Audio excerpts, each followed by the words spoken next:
ნიუ-ჯერსის შტატში ავტოავარიის დაღუპულ ქართველ კურსანტებს საქართველოში სავარაუდოდ მომავალ კვირაში ჩამოასვენებენ. გადმოსვენების პროცედურები უკვე დაწყებულია.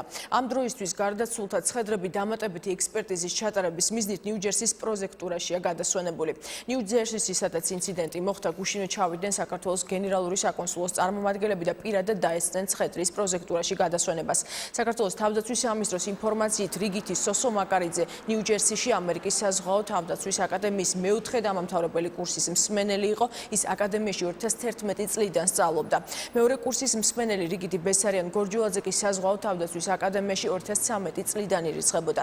ასევე ორივე ახალგაზრდა დავით აღმაშენებლის სახელობის საქართველოს ეროვნული თავდაცვის აკადემიაში მსმენელებად ირიცხებოდა. ნიუ-ჯერსიში ავარია გუშინ გამთენიისას მოხდა. ერთი ქართველი კურსანტი ადგილზე გარდაიცვალა, მეორე კი ჰოსპიტალში მიიყვანის შემდეგ.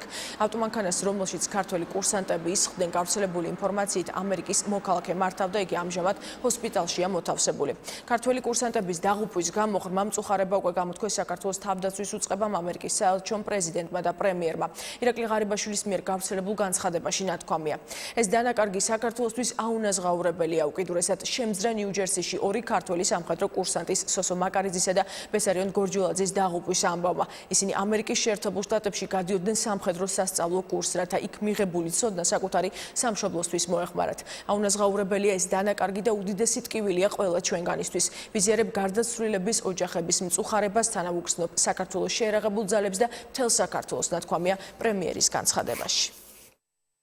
ადგილზე ვიყავით, ადგილზე ველაპარაკეთ ყველას, როგორც დეტექტივს, ასევე პროკურატურის წარმომადგენლებს, ასევე ძალიან აქტიურად არის ჩართული სამხედრო სასწავლებლის სამხედროების კადეტები სწავლობდნენ. დაკავებული არავინ არ არის, გამოძიება ჯერ არ არის დასრულებული, მაგრამ ეს იყო შემთხვევის ძალიან მოყენული იყო გზა და მანქანა მოცულდა და საპირისპირო მხარეს მომავალი მანქანა შეეჯახა. ამიტომ ადამიანი ვინც საჭეს მართავდა ის ამ წუთას საავტობუსში ყოფაში, მაგრამ გაწერეს. შემდეგ კვირაში მოხდება გადმოსვენება, ხარისხს ვერ გეტყვით, ყველა მოწოდებებულია და მუშაობს იმაზე, რომ მაქსიმალურად დასაკ მოხდეს ეს ყველაფერი.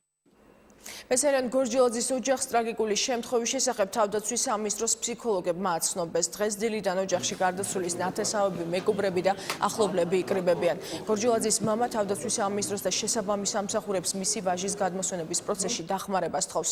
ბესარიონ გორჯულაძე ბოლოს თბილისში საკუთარ ოჯახში იანვრის თვეში იმყოფებოდა.